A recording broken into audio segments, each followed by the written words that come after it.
Welcome to Microsoft Windows 8 Beginner Level 1, brought to you by WindowsLearningZone.com. I'm your instructor, Richard Rost. This class is for the beginner who has little or no experience with Windows 8. This class is also good if you are upgrading from an earlier version of Windows and want to see what's new with Windows 8. There have been some major changes to the interface in the Start menu, and we'll cover most of them in this class. Now, this class is not for complete computer novices. If you have absolutely no experience working with a computer, this class might not be for you. If you don't know how to use the keyboard, how to use the mouse, how to left-click, right-click, click and drag, or if you want to learn about the parts of a computer, like what is a hard drive, what is a motherboard, then this class is not for you. This class assumes you have a basic working familiarity with computers in general. I do have a class for people that need the absolute basics. That's my Windows 101 class, and you can find that on my website at WindowsLearningZone.com. In today's class, we're going to get you started working with Windows 8.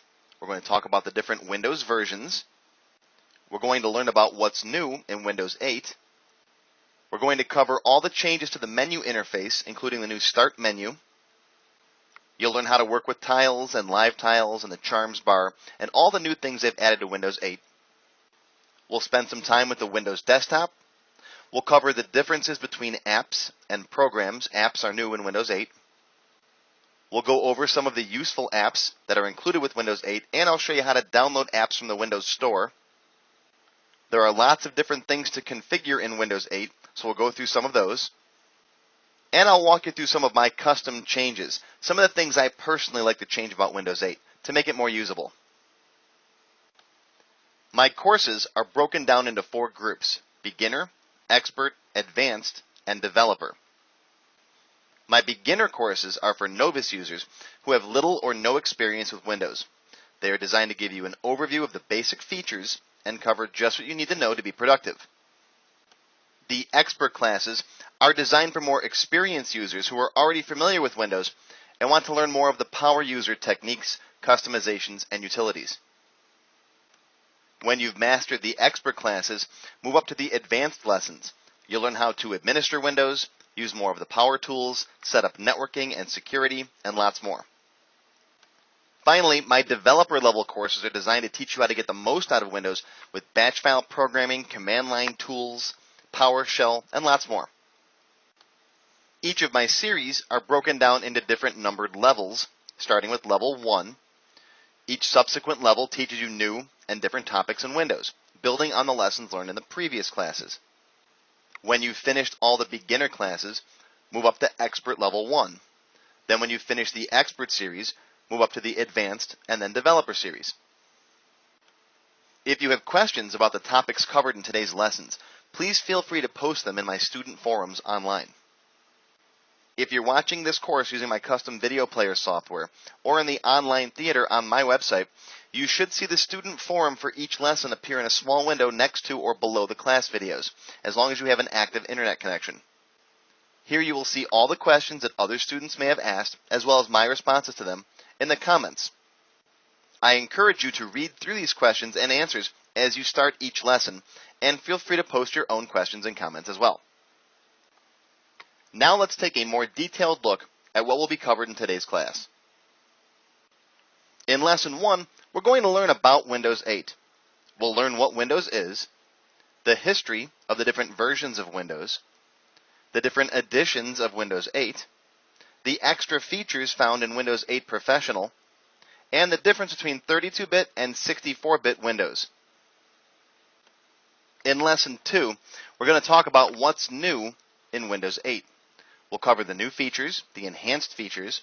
We'll talk about what's missing in Windows 8 that was in previous versions. We'll discuss whether or not you should upgrade an old machine to Windows 8, whether you should buy a PC, laptop, or tablet, and we'll discuss the upgrade specifications. In Lesson 3, we're going to learn all about the Start menu.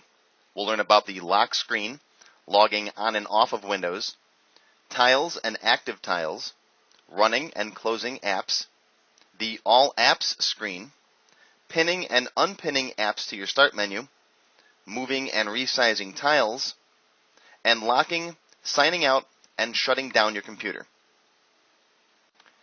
In Lesson 4, we're going to learn about the classic Windows desktop. We'll learn about icons and shortcuts, the taskbar and notification area. We'll find out where the Start button went. We'll learn how to close, maximize, minimize, restore, move, and resize windows, and how to snap them on the left and right side of the screen. And we'll learn how to open WordPad. In Lesson 5, we're going to talk about the difference between Windows apps and Windows programs or full applications. We'll go over some of the included apps that come with Windows 8. We'll see how to access the Windows Store. We'll perform an app search. We'll look for Solitaire and we'll download it. We'll set up a Microsoft account and we'll talk about the differences between a local account and a Microsoft account. And I'll show you how to cycle through open applications. In Lesson 6, we're going to begin going through some of the more useful apps that I like in Windows 8. We're going to learn Internet Explorer, both the desktop and the app version. We'll learn about the People app where you track your contacts, the Mail app where you can send and receive email, and I'll show you how to connect to an outside service like Gmail to sync your contacts and your emails and your calendars and such. In Lesson 7, we're going to continue looking at the useful apps in Windows 8, including Calendar, Maps, News, Sports, Weather, Travel, Music, Bing, and a lot more. In Lesson 8, we're going to finish our quick look at useful apps for today's class. We're going to talk about WordPad, how to write a letter, saving and loading a file to your hard drive, using the File Explorer, finding the Documents library, using the recycle bin with deleted files, uploading your files to SkyDrive, and we'll look at the calculator and notepad apps. In Lesson 9, we're going to begin learning how to configure Windows. We'll learn about the PC settings and how to change them, the lock screen and the start screen, how to configure those, changing your password, setting up additional users so you can set up an account for the kids or a guest, notifications, search options, changing the date and time in your time zone, privacy settings, Windows Update, and lots more. In Lesson 10, we're continuing on with configuring Windows. We're going to talk about the Control Panel, display resolution, mouse settings, Windows Defender, virus scanning, firewall, Windows Update, desktop themes, screensavers, and lots more. In Lesson 11, I'm going to show you some custom changes that you can make to Windows. These are Rick's personal recommendations. I'm going to show you how to get your Start button back with a third-party application called Classic Shell. We're going to turn on the Quick Launch bar. We're going to customize the taskbar the way I like it. And I'll show you some other recommendations of programs you should download and use that are very cool.